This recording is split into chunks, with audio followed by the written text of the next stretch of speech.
بسم اللہ الرحمن الرحیم۔ شروع کرتا ہوں اللہ کے نام سے جو بڑا مہربان اور نہایت رحم کرنے والا ہے۔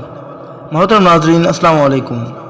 وقت کے بادشاہ نے حضرت جرجیس رحمۃ اللہ کو دعوت توحید دینے کی پاداش میں سخت سزا دینا چاہی تو تانبے کا ایک مجسمہ تیار کیا اور اس مجسمے کو پٹرول، گندھک اور تانبے سے بھر کر اس میں حضرت جرجیس رحمۃ اللہ کو رکھا۔ اس کے بعد اس مجسمے کو آگ لگا دی۔ مجسمہ جل کر اور پگھل کر غلط ملت ہو گیا اور حضرت جرجیس رحمۃ اللہ بھی اس کے اندر شہید ہو گئے۔ تو اللہ تعالیٰ نے تیز و تند ہوا بھیج دی اور آسمان کالے بادلوں سے بھر گیا۔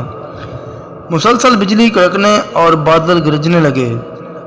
اس پر کالی آندھی چلی جس سے پورا ملک گرد و غبار اور دھوئیں سے تاریک ہو گیا۔ آسمان سے زمین تک گھٹا ٹوپ اندھیرا چھا گیا۔ کئی دنوں تک لوگوں کو دن رات کا بھی پتہ نہیں چلا۔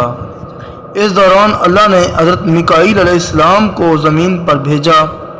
آپ نے مذکورہ مجسمے کو اٹھا کر زمین پر پٹخا، جس سے اتنی ہولناک آواز پیدا ہوئی کہ پوری سرزمین شام میں اس کی آواز سنی گئی اور دہشت کے مارے لوگ بے ہوش ہو کر اوندھے منہ زمین پر گر گئے۔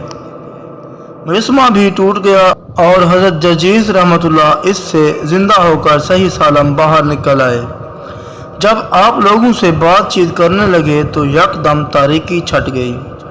آسمان و زمین کے درمیان حسب سابق روشنی پھیل گئی اور لوگ ہوش میں آئے۔ محترم ناظرین، ویڈیو دیکھنے کا بہت شکریہ۔ اللہ تعالیٰ مجھے بھی اور تمام سننے والے مسلمان، چاہے غیر مذہب عقیدہ رکھنے والے ہیں، سب کو ہدایت عطا فرمائے، آمین۔ مزید اسلامی معلومات سے مستفید ہونے کے لیے ہمارا چینل اسلامک کہانی 570 کو سبسکرائب کر لیں۔ بہت شکریہ۔ ملتے ہیں اگلی ویڈیو میں، تب تک کے لیے خدا حافظ۔